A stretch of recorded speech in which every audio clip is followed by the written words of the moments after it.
ایک ہی راستہ شروع سے رسول اللہ صلی اللہ علیہ وسلم تک اللہ تعالیٰ نے اپنایا، اس میں کوئی دوسرا راستہ ہمیں نظر نہیں آتا۔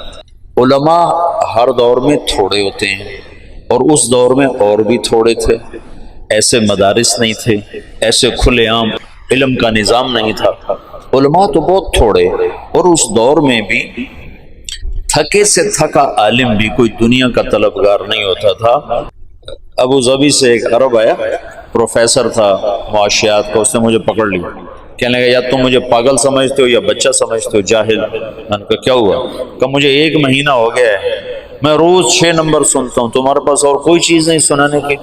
ریاض الصالحین 6 نمبر، اور کوئی چیز نہیں ہے؟ مجھے پاگل سمجھا تم نے، مجھے جاہل سمجھا، میں ڈاکٹر ہوں PhD۔ جب ان کا غصہ اتر گیا تو میں نے کہا یہ آپ کو کسی نے غلط بتایا کہ تبلیغ کا موضوع علم کی کثرت ہے؟ 40 دن میں آپ کیا علم سیکھ سکتے ہیں؟ 40 سال بھی لگائیں تو تھوڑے۔ علم کا موضوع تو صفات میں ترقی ہے، ایمانیات میں ترقی ہے، اور صفات کی ترقی محسوس نہیں ہوتی۔ آج میں نے آپ کو نئی حدیث سنائی، آپ کو پتہ چل گیا، لیکن آپ پہلے سے صبر میں آگے بڑھے اس کا تو آپ کو نہیں پتہ چل سکتا۔ صفات کی ترقی غیر محسوس ہوتی ہے، پتہ نہیں چل رہا ہوتا۔ درخت روزانہ بڑھتا ہے، کبھی محسوس ہو؟ آپ کے سامنے بڑھ کے پورا پودا پورا درخت بن جاتا ہے، آپ کی گود کا بچہ کھیلتے کھیلتے کھیلتے کھیلتے کھیلتے جوان ہو جاتا ہے، لیکن کبھی پتہ نہیں چلتا کہ آج 1 انچ بڑا ہے، آج 2 انچ بڑا ہے، آج آدھا انچ بڑا ہے، آج 4 انچ بڑا ہے۔ وہ روزانہ ترقی کرتا ہے۔ ایمانی صفات آہستہ آہستہ ترقی کرتی، نظر نہیں آتی، اور تبلیغ میں نکلنے کا موضوع صفات میں ترقی ہے، نہ کہ علم میں ترقی۔ علم کے لیے مدارس ہے، صفات میں ترقی کے لیے مجاہدے ہیں، ناگواریاں ہیں۔ تو تبلیغ کا جو موضوع ہے وہ صفات میں بڑھوتری۔ میں ایک سفر کر کے آیا 1 مہینے کا، بہت زندگی کا اوکھا ترین سفر تھا وہ۔ تو میں رائمنڈ میں ایسے بیٹھا تھا، 3 چلے کی بات، تو ایک میری 18 سال عمر تھی، تو ایک صاحب میرے پاس بیٹھے تھے، کہنے لگے بیٹا کہاں سے آئے ہو؟ میں نے کہا جی میں ادھر گیا تھا قصور کی طرف، 1 مہینے کا سفر۔ کیا سیکھا؟ کیا سیکھا؟ اور جو میرے ساتھ گئے تھے سب ان پڑھ، سارے ان پڑھ، امیر بھی ان پڑھ، اور روزانہ لڑتے تھے۔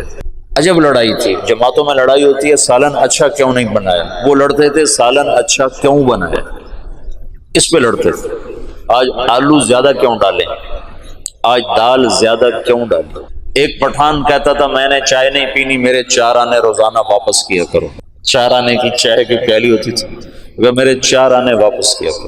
ایک تھا رنگڑ، اس کا نام تھا سلیمان، وہ بریلویوں کی مسجدیں جہاں جائے وہ اذان دینا شروع کرتا، اس کو امیر اور اس کی روزانہ لڑائی ہو۔ وہ کہے تو نے ریونڈ میں سونا نہیں تھا، اذان نہیں دینی، مسجد کے کام میں دخل نہیں دینا۔ وہ کہ ریونڈ والے کو ٹھیکیدار جو اذان دے گا اس کی گردن اونچی ہوگی، میں دوں گا۔ اب وہ بسی والوں کی لڑائی ہو گئی، تو نے اذان کیوں دی؟ وہ امیر اس سے لڑے، تو نے اذان کیوں دی؟ اس پہ دونوں کے آپس میں گتھم گتھا۔ ایک دفعہ امیر کی ڈیوٹی لگی کھانا پکانے کی، وہ اس کو کچھ نہیں ملتا ہی کچھ نہیں، سالن نہیں بن سکا، تو اس نے چاولوں میں گڑ ڈال دے، چلو میٹھے ہو جائیں تو کھائے جائیں۔ تو ایک ڈیرہ اسماعیل خان کا تو اس نے ڈوئی اٹھا کے جو ماری نا اس کو کہ تو نے میٹھے چاول کیوں بنائے، ہم قرضہ لے کے آئے ہیں، تم نے اتنا پیسہ کیوں خرچ کیا۔ یہ سفر تھا، تو اس میں کیا سیکھتا اور خرچہ کیوں کیا، اتنا خرچہ کیوں کیا۔ اور 1 مہینے کا خرچہ پتہ کتنا تھا؟ کرایہ ملا کر رائمنڈ سے رائمنڈ 27 روپے، 27 مجھے آج تک یاد ہے۔ 1 مہینے کا سفر، اور ہم رائمنڈ سے چلے قصور، قصور سے چلے مائی رابو، دیپال پور کی طرف ایک جگہ تھا، وہاں سے پیدل چلے، اور کوئی 30 40 50 کلومیٹر کا سفر کر کے ہم دوبارہ قلعہ سوندا سنگھ، وہ دیپال پور کے بالکل ساتھ ایک اڈا تھا، وہاں پہنچے، وہاں سے پھر واپس قصور، قصور سے رائمنڈ۔ اس سارے میں کرایہ شامل تھا، اور کھانا ہم روزانہ خود بناتے تھے۔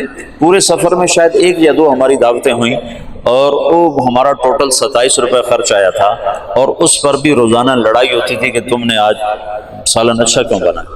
وہ عجب سفر تھا۔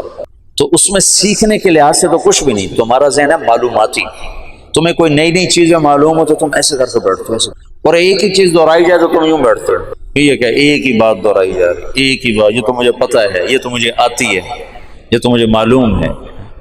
صفات میں ترقی ہوتی ہے اسی صفت کو بار بار سننے سے، اسی کو بار بار بولنے سے۔ علم کی ترقی کے لیے ہے مدرسہ، تبلیغ صفات میں ترقی کا سفر ہے۔ ایمان کو روز سنو تاکہ ایمان بڑھے، نماز کو روز سنو تاکہ نماز بڑھے، علم کو روز فضائل کو سنو تاکہ عمل کا شوق پیدا ہو، روز ذکر کرو تاکہ اللہ سے تعلق پیدا ہو، روز اپنے اخلاق سناؤ تاکہ تواضع پیدا ہو، روز اپنی نیت کے بارے میں سنو تاکہ نیت اچھی ہو۔ یہ ایک چیز کو بار بار سنو۔ کہنے لگا آپ نے کیا سیکھا؟ میں نے کہا میں نے اپنی طبیعت کے خلاف رہنا سیکھا۔ یہ مجھے آج تک یاد، 1972 کی بات ہے۔ میں نے کہا میں نے اپنی طبیعت کے خلاف رہنا سیکھا کہ وہ ایک مہینہ میرا 1 منٹ دل نہیں چاہتا تھا ان کے ساتھ وقت گزارنا، کیونکہ میں کالج سے نکلا، میں نے ان کو دیکھا سارے ان پڑھ دیہاتی، تو میرے جی میں آیا یہ مجھے کیا سکھائیں گے، ان سے تو پہلے ہی زیادہ میں جانتا ہوں، معلوماتی ذہن، معلوماتی۔ تبلیغ کا فائدہ ہے صفاتی نہ کہ معلوماتی۔ ان پڑھ کی بات بھی دھیان سے سنو گے تو اللہ کی قسم تمہیں بیان کی حلاوت محسوس ہوگی۔ تم سنتے نہیں ہو، صرف بیٹھتے ہو۔ وہ کہنے لگا آپ نے بہت بڑی چیز سیکھی، ماشاءاللہ ماشاءاللہ، آپ نے بہت بڑی چیز سیکھی۔ مجھے نہیں خبر وہ کون تھے، ایسے مہمانوں میں تھے۔ ماشاءاللہ ماشاءاللہ، آپ نے بہت بڑی چیز سیکھی کہ 1 منٹ کے لیے دل نہیں چاہتا تھا کہ میں ان لوگوں کے ساتھ رہوں، لیکن ساتھ چلا، طبیعت کو ناگواری میں رہنا آ گیا۔ آگے بہت ناگواریاں دیکھنا میرے لیے طے تھا، تو اللہ نے میرے پہلے سفر میں ایسی بنیاد بنائی کہ میں پس کے رہ گیا۔ روزانہ میں بھاگ جاؤں گا۔ ایک دفعہ تو میں نے بستر باندھ لیا، بستر باندھ کے اور اس پر ایسے گھٹنے ٹیک کے اس کو گانٹھ لگا رہا تھا۔ مجھے اپنی حیت یاد، کیفیت یاد، یوں میں ایسے تھوڑا سا نیچے ہو کر میں نے اس کو گانٹھ لگائی اور اٹھانے کے لیے جھکا تو ایک دم پھر کوئی طاقت نے مجھے وہاں سے پیچھے ہٹا دیا۔ علم کا موضوع ہے تبلیغ میں تاثر اور عمل کے شوق کا پیدا ہو۔ پھر جو تبلیغ میں ذکر ہے اس سے مراد مشائخ کا ذکر نہیں، تبلیغ میں ذکر سے مراد وہ ہے جو ساری امت کر سکے، وہ اذکار مسنونہ ہیں۔ اذکار مسنونہ ہی تبلیغ کی دعوت ہے۔ تبلیغ میں کوئی ایسی دعوت نہیں ہے جس پر امت جمع نہ ہو سکے، اور امت کے جمع ہونے کے لیے صرف تبلیغ کا کام، صرف سنت الرسول ہے۔ اس میں بھی علمی طور پر، فقہی طور پر اختلاف پیدا ہو گئے فروعی درجے میں، تو کہاں اتفاق ہو سکتا ہے بات کے اذکار میں؟ صبح شام کی دعائیں یہ ذکر ہے، اذکار مسنونہ یہ ذکر ہے، موقع کی دعا یہ ذکر ہے، قرآن کی تلاوت یہ ذکر ہے، دعا یہ ذکر ہے، اور اللہ کا دھیان بذات خود ذکر ہے۔ ذکر سے مراد مشائخ کا ذکر نہیں ہے کہ چشتیہ کا اور ہے، نقش بندی کا اور ہے، قادری کا اور ہے، سہروردی کا اور ہے، پھر کوئی اس کو رد کرتا ہے، کوئی اس کو رد کرتا ہے، لیکن مسنون ذکر کو کون تیسرا کلمہ پڑھو بھائی، کون کہے گا کہ یہ غیر اولا ہے اور یہ اولا ہے؟ درود شریف پڑھو، استغفار پڑھو۔ اس میں مولانا منظور نعمانی رحمۃ اللہ علیہ نے لکھا ہے کہ کتنے ظلم و ستم کی بات ہے کہ مشائخ کے ذکر کو ذکر سمجھتے ہیں اور رسول اللہ کے بتائے ہوئے ذکر کو ذکر ہی نہیں سمجھتے، اور مشائخ کا ذکر کرنے کے لیے تو اہتمام سے بیٹھتے ہیں اور رسول اللہ کا ذکر کرنے کے لیے اہتمام ہی نہیں کرتے، حالانکہ مشائخ کے ذکر میں ولایت کا نور ہے اور میرے نبی کے بتائے ہوئے ذکر میں نبوت کا نور ہے۔ کہاں نور نبوت، کہاں نور ولایت، کہاں سورج، کہاں ستارہ؟ ستارہ تو نظر ہی نہیں آتا۔ میں صبح شام کی دعاؤں کا اہتمام کرتا ہوں جب سے میں نے ادب المفرد پڑھی 1974 سے۔ مولانا نذر الرحمان صاحب نے ارشاد فرمایا کہ بچوں یہ وقت ہے، ابھی یاد کر کے پڑھنا شروع کرو، تمہیں شیطان کہے گا جب فارغ ہو جائیں گے نا پھر یاد کر کے پڑھیں گے، پھر تم ساری زندگی نہ پڑھ سکو گے۔ جیسے کئیوں کو شیطان یہ چکر دے سکتا ہے جب فارغ ہو جائیں گے نا پھر تبلیغ کریں گے، پھر تم تبلیغ سے فارغ ہو جاؤ گے، تبلیغ کے نہیں ہو، نہ علم کے ہوگے نہ تبلیغ کے ہوگے۔ تو میں نے صبح شام کی دعاؤں کا اہتمام شروع کر دیا، لیکن موقع کی دعا میرے ذہن سے ذہول تھا، میں نہیں پڑھا کرتا تھا۔ باقی تسبیحات کا، تلاوت کا اہتمام تھا۔ جب میں مولانا سعید خان صاحب کی صحبت میں آیا تو میں نے دیکھا کہ وہ شخص چلتا پھرتا ذکر تھا، ہر موقع کی دعا، ہر موقع کی دعا۔ تو پھر میں اس کے بعد موقع کی دعائیں، مجھے اللہ کا فضل ہے بہت سی یاد تھیں، کچھ یاد نہیں تھیں، تو پھر میں نے ان کو دیکھ کر مجھے یہ تھا، میں ان کے ساتھ ایسے داخل ہوا۔ 1985 میں وہ تشریف لائے پاکستان، ان کو سعودی حکومت نے ان سے وہاں کی سعودی جنسیہ نیشنلٹی واپس لے لی، ان سے تحریر کروا رہے تھے کہ تم لکھو کہ میں تبلیغ نہیں کروں گا، ان کا میں یہ نہیں لکھتا، کہ پھر ہمارا پاسپورٹ واپس کروں گا، یہ تمہارا پاسپورٹ۔ تو انہوں نے اسی وقت ان کو جہاز پہ چڑھایا، تو یہاں کراچی میں ان کو انہوں نے بھیج دیا، تو ہمارے دوستوں نے اسی دن ایک ہفتے کے اندر ان کا شناختی کارڈ پاسپورٹ بنوا کر ان کو پاکستانی شہریت دلوا دی۔ تو ان کو تو اس کا ساری زندگی رنج رہا کہ میرا مدینہ چھوٹ گیا، لیکن ہمیں بہت نفع ہوا، اور ہمیں سے مراد میں نہیں، لاکھوں انسانوں کو ان سے نفع ہوا ان کے اس ہجرت کے سفر کی وجہ سے۔ اگرچہ ان کی واردات تھی کہ میں ایک دفعہ قطر میں ہم اکٹھے بیٹھے تھے تو بڑے ایسے یوں کر کے بیٹھے ہوئے تھے، بھائی واصف کہنے لگے مولانا بڑے غمگین نظر آ رہا ہے، میں نے کہا ہاں چہرہ تو ایسے ہی نظر آ رہا ہے۔ تو واصف منظور نے پوچھا حضرت کیا بات ہے، آپ بڑے غمگین نظر آ رہے ہیں؟ فرمانے لگے مدینہ یاد آ رہا۔ تو اللہ نے ان کو مدینے کی موت عطا فرمائی، معجزانہ اعجاز تھا وہ ان کا مدینے میں رہنا۔ اوہو، میں ان کے ساتھ آ رہا ہوں، مسجد سے ہم آ رہے ہیں، تو عربوں کے کمرے میں ایک کمرہ ان کے لیے تھا، پہلے تو ایک کونے میں ان کو بٹھا دیا تھا، پھر اس کے بعد ایک کمرہ ان کے لیے بنایا، اس میں ان کو رکھا، تو وہ اس کمرے میں داخل ہونے لگے۔ اب مسجد سے نکل کر عربوں کے کمرے میں جب داخل ہوئے تو ان کا اللہم انی اسألک خیر المولج و خیر المخرج، بسم اللہ ولجنا بسم اللہ خرجنا وعلی اللہ ربنا توکلنا۔ میں نے جب یہ سنا تو مجھے ایک کرنٹ لگا، یہ شخص ہر موقع پر دعا پڑھتا، ہر موقع پر جو دعا مسنون تھی ایک دم ان کے منہ سے نکلتی تھی۔ اس کو تبلیغ میں ذاکر کہتے ہیں، یہ ہے ذکر والا۔ ایک عالم نے مولانا سعید خان صاحب کو خط لکھا کہ میں ذکر کو، تعلیم کو، تبلیغ کو جمع کر کے چل رہا ہوں، تو مولانا سعید خان صاحب نے اس کا جواب لکھوایا جو میں نے خود پڑھا کہ تبلیغ کے کام کے ساتھ صحابہ والا علم اور ذکر تو جڑ سکتا ہے، بعد کے مشائخ کا علم اور ذکر تبلیغ کے ساتھ نہیں جڑ سکتا، کہ صحابہ کا علم اور ذکر تبلیغ کے ساتھ نقل و حرکت میں تھا، اور بعد کے دور کے علم اور ذکر کا تقاضا بیٹھنے کا ہے اور تبلیغ کا تقاضا چلنے کا ہے، تو ان دونوں میں جوڑ ہو نہیں سکتا۔ حضرت رائے پوری رحمۃ اللہ فرمایا کرتے تھے میرا تمہارا جوڑ کیسے بیٹھ سکتا ہے، میں کہتا ہوں بیٹھو بیٹھو بیٹھو، تم کہتے ہو نکلو نکلو نکلو، میرا تمہارا جوڑ کیسے ہو سکتا؟ تو ذکر سے مراد ذکر مسنون ہے، ذکر دعا ہے، ہر موقع کی دعا تمہاری زبان پر اپنے آپ جاری ہو جائے۔ حسن حسین میں ایک نظر ڈال لو، تم سارے عربی پڑھی ہوئے ہو اور ماشاءاللہ سارے اچھے ذہن کے بچے ہو، چند دن اہتمام کرو گے پھر تمہیں اس کو یاد ہو جائے۔ مولانا کو دیکھ کر میں موقع کی دعاؤں کا عادی ہوا، ورنہ پہلے عادت نہیں تھی، صرف کھانے کی دعا، سونے کی دعا بس، لیکن ان کو دیکھا کہ ہر موقع پر دعا پڑھتے تھے، ہر موقع پر دعا پڑھتے تھے، یہ ذکر ہے۔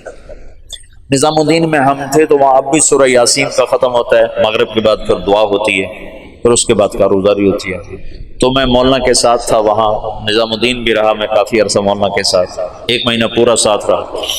تو دعا شروع ہوئی تو میں بھاگ کے گیا، مولانا زبیر صاحب نے دعا کروائی تھی، دعا سے فارغ ہو کر میں کمرے میں آیا، میں نے کہا آپ دعا میں نہیں شریک ہو؟ کہنے لگے جو چیز صحابہ کے دور سے ثابت نہ ہو میری طبیعت اس کی طرف چلتی نہیں۔ یاسین کا ختم، اس کے بعد دعا، یہ مشائخ کا ترتیب تو ضرور ہے تو اس کا انکار نہیں ہے، لیکن میری طبیعت ادھر چلتی ہے جو چیز صحابہ سے ثابت ہے، امت اس پہ جمع ہو سکتی۔ تو تبلیغ کا ذکر، یہ 3 تسبیحات، صبح شام کی دعائیں، موقع کی دعا، اور یہ ہاتھ اٹھا کے دعا مانگنا اور قرآن کی تلاوت، یہ ذکر ہے۔ چوتھے نمبر کا منتہا ہے کہ تم برے کے سامنے، برائی کے سامنے، برا کرنے والے کے سامنے صبر کر جاؤ، چپ کر جاؤ، یہ اس کی ابتدا ہے، اور اس کی انتہا ہے کہ تم اس کے ساتھ وہ کرو جو اللہ کہتا ہے باللتی ہی احسن، کہ دوست کے ساتھ دوستی نبھا اور دشمن کے ساتھ وہ کر جو اللہ کہہ رہا ہے باللتی فاذا الذی، فادفع عدوك بالتي فإذا الذي فاصدق صديقك إن صدقت صداقة فادفع عدوك بالتي فإذا الذي. یہ جملہ اس شاعر کی فصاحت کی چوٹیوں کو بیان کرتا ہے نا کہ اس نے آیت کو کیسے فٹ کیا ہے. فاصدق صدیقک ان صدقت صداقتا فادفع عدوک بالتی فاذا الذی. واہ کیا کمال کرتا کہ یار سے یاری نبھا. یہ ہے اخلاق کا ابتدائی درجہ، چوتھے نمبر کا ابتدائی درجہ. اور چوتھے نمبر کا اعلیٰ درجہ کیا ہے؟ فادفع عدوک بالتی فاذا الذی فاذا الذی بینک وبینہ عداوۃ کأنہ. چوتھا درجہ ہے واصبر، آخری درجہ ہے واصبر علی ما یقول. کیا مطلب ہے؟ تم یہ نہیں کہہ سکتے میں کتنا صبر کرتا، میں بھی تو انسان ہوں، میں کہاں تک جواب نہ دیتا، میں کہاں تک چپ رہتا. تو اعلیٰ کہتا ہے آخر حد تک چپ. جو بھی آئے، جہاں سے آئے، کیسا ہی زہریلا اور کڑوا آئے، خاموش. چوتھا نمبر میں نے تمہیں بہت بیان کیا، اگرچہ اس کو جتنا بھی بیان کیا جائے تھوڑا ہے، لیکن جتنا تمہاری زندگی میں ضروری ہے میں نے اس کو بہت بیان کیا. تم کرنے والے بنو تو جتنا کچھ بتایا جا چکا ہے وہ کافی ہے، نہ کرنے والے بنو تو سارا قرآن پڑھ کے بھی تم جھٹک دو تو کون روکنے والا ہے. کہ انسان کی خوبصورتی اس کے اخلاق کے ساتھ. اور یاد رکھنا ہمیشہ، میں نے تمہیں کئی دفعہ بتایا، اخلاق بد اخلاقی سے جنم لیتے ہیں، اخلاق بد اخلاقی سے جنم لیتے ہیں. تبلیغ میں تمہیں لوگ ملیں گے، کوئی تمہاری تربیت کے چکر میں ہوگا، کوئی تمہاری اصلاح کے چکر میں. یہ صرف تبلیغ کی بات نہیں، تم گھر میں اپنوں سے، غیروں سے، بہت سوں سے تمہیں ناگواریاں. وَلَا تَسْمَعُنَّ، یہ ہو کے رہے گا. وَلَا تَسْمَعُنَّ مِنَ الَّذِينَ أُوتُوا الْكِتَابَ وَالَّذِينَ أَشْرَكُوا أَذًى كَثِيرًا، اذن کثیرہ. اب اوت الکتاب اور اشرکو کو نکال دو، اپنوں کو یہاں کھڑا کر دو. اپنوں سے تمہیں سننا پڑے گا، اپنے سے چھوٹے سے بھی، بڑے سے بھی، برابر سے بھی، آشنا سے بھی، نا آشنا سے بھی. اور اس پر کرنا کیا ہے؟ وَإِن تَصْبِرُوا وَتَتَّقُوا فَإِنَّ ذَلِكَ مِنْ عَزْمِ الْأُمُورِ. اپنے ظاہر کو خوبصورت بناؤ اچھے اخلاق کے ساتھ. اپنے ظاہر کو خوبصورت بناؤ صاف ستھرے لباس کے ساتھ بھی اور صاف ستھرے اخلاق کے ساتھ. لباس بھی قیمتی نہ پہنو، اچھا صاف ستھرا پہنو. ہمارے اخلاق ایسے نہ ہو کہ کوئی تم سے نفرت کرنے لگ جائے، بھاگنے لگ جائے. پانچواں نمبر تصحیح نیت ہے. مولانا الیاس صاحب کے الفاظ دیکھو، تصحیح النیہ. تصحیح باب تفعیل سے ہے جس میں تکرار ہوتا ہے. اور تکرار کا مطلب یہ ہے کہ کبھی بھی تم اخلاص کا دعویٰ نہیں کر سکتے، یہ ہر وقت بگڑتا ہے، تم ہر وقت ٹھیک کرتے رہتے. تصحیح، ہر وقت ٹھیک کرتے رہنا اپنی نیت کو، کہ یہ مختلف شکلوں میں آ کر بگڑتی رہتی ہے، بگڑتی رہتی، بگڑتی رہتی. تم ہر وقت اسے ٹھیک کرتے رہو، کرتے رہو، کرتے رہو. تو اخلاص کا ادنا درجہ یہ ہے کہ جب ریاکاری کا دھیان آئے تو تم استغفار کر کے اسے ٹھیک کرو. اور اعلیٰ درجہ یہ ہے کہ اللہ کے سوا کوئی تمہاری نظروں میں نہ جچے نہ سمائے. جب یہ فتوحات صحابہ کا دور آیا نا، حیات الصحابہ میں ہم پڑھ رہے تو مولانا ظاہر شاہ صاحب فرمانے لگے، یہ بتاؤ اتنے ملک فتح ہوئے، اتنا مال غنیمت آیا، تو ان میں اخلاص باقی کیسے رہا ہو، کیسے رہا ہو. تو اپنے طور پر ہم کو دلیلیں دینے لگے، لیکن کوئی بات وزنی سمجھ میں نہ آئی. پھر مولانا نے ہمیں ایک مثال دی. مثال کہ ایک آدمی جب بھینس خریدنے جاتا ہے تو دودھ پہ اس کی نظر ہوتی ہے، حالانکہ گوبر کا بھی بہت فائدہ ہے. اب ہم نے تو گوبر سے وہاں اپنا گیس کا پلانٹ چلایا ہوا ہے. ہمارے دیرے میں جتنی وہ چولہے میں آگ جلتی ہے وہ لکڑی کی نہیں ہے، ہمارا وہ پیچھے 7 بھینسوں کا باڑا ہے، تو اس میں ہم نے وہ گوبر کا پلانٹ لگایا ہوا ہے. اس میں روزانہ 2 من گوبر ڈالتے ہیں، 2 من پانی ڈالتے ہیں. سارا دن ہمارا چولہا جلتا ہے اللہ کے فضل سے. سارا دن وہاں اس گیس سے ہمارے کھانے پکتے ہیں، مہمانوں کی سیوا ہوتی ہے. تو گوبر بھی فائدے دے رہی ہے، لیکن دودھ لینے بھینس خریدنے والا پھول کے بھی نہیں پوچھتا گوبر کتنا دیتی، کوئی پوچھتا ہے؟ کہتے دودھ کتنا دیتی؟ ان کا یہ 10 سر دیتی، کہا ٹھیک ہے لے لو۔ یہ سدھپور گئے تو وہاں ایک الیاس نوجوان ملا کہ میں نے ایک بھینس مقابلے میں پیش کی، پورے پاکستان میں اول آئی میری بھینس، اس نے 34 کلو دودھ دیا تو پورے پاکستان میں اول ہے۔ 4 لاکھ میں بھی اسے نہیں بیچا، 4 لاکھ میں بھی نہیں بیچا۔ تو جو بھینس لینے جاتا ہے وہ صرف دودھ پہ نظر رکھتا ہے۔ صحابہ پر آخرت اتنی کھل گئی تھی کہ ان کی اور نظر جاتی ہی نہیں تھی کسی طرف، اس قدر آخرت مستحضر ہو گئی تھی۔ تو نیت ہر وقت بگڑتی ہے، لہذا تصحیح، عمل سے پہلے، عمل کے درمیان، عمل کے بعد، یا اللہ تو قبول کر لے، اس قابل نہیں۔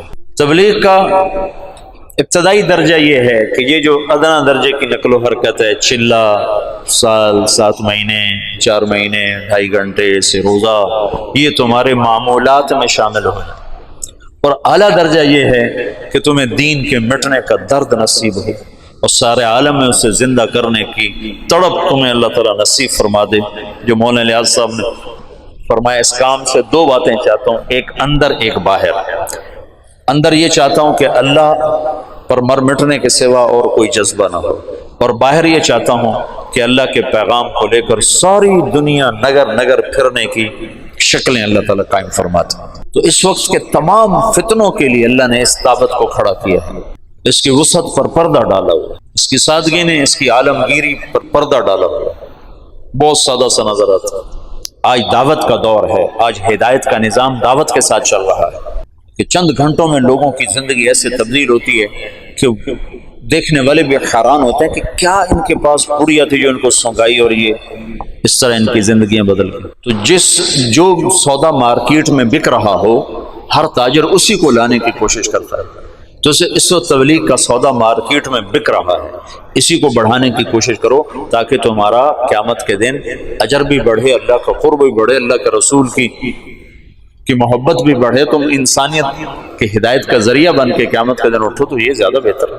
تو یہ میں ایک تسلسل کے ساتھ پچھلے کوئی 8 دن تم سے بات کرتا رہا، یہ اختتامی مجلس تھی۔ یہ اتنا بڑا مضمون ہے کہ مولانا الیاس صاحب رحمۃ اللہ علیہ اس کو 18 برس بیان کرتے رہے، نہ ختم ہوا۔ مولانا یوسف صاحب 21 برس بیان کرتے رہے، نہ ختم ہوا۔ مولانا عمر صاحب رحمۃ اللہ علیہ 32 برس اس کو بیان کرتے رہے، نہ ختم ہوا۔ یہ تو نہ ختم ہونے والی چیز ہے، یہ تو بڑا مضمون ہے، میں کتنا بولوں، اس کی کوئی انتہا نہیں ہے، لیکن جتنا ضروری تھا وہ میں نے بتا دیا۔ کرو گے نفع پاؤ گے، نہیں کرو گے فقیرانہ آئے صدا کر چلے، میاں خوش رہو ہم دعا کر چلے۔ ہمارا کام تو صدا لگانا ہے، آگے کوئی لے نہ لے اس کا اپنے مرضی ہے، دامن کھولے یا سمیٹے، دل کے دریچوں کو کھولے یا بند کرے، اس کا اپنا کام ہے۔ لیکن جہاں تک صدا لگانے کا کام ہے تو میں نے اپنی ہمت سے بڑھ کر تم سے بات کی ہے۔ اب آگے کرنا نہ کرنا تمہارے اپنے ظرف کی بات ہے، تمہارے اپنے لینے کی۔